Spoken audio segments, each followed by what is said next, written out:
This is how jelly gel should look. But this is what most people get. It looks uneven. You can see the brush marks. And this happens even if you are doing everything else right.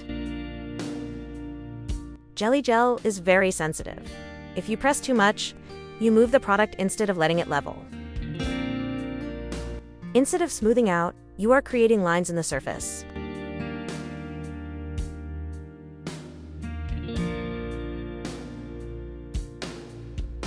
Use less pressure. Let the brush glide, not push the gel.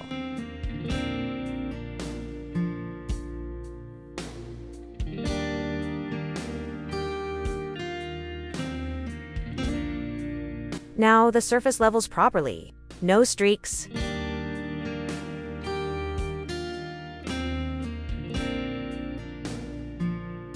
It is not the product. It is how you apply it.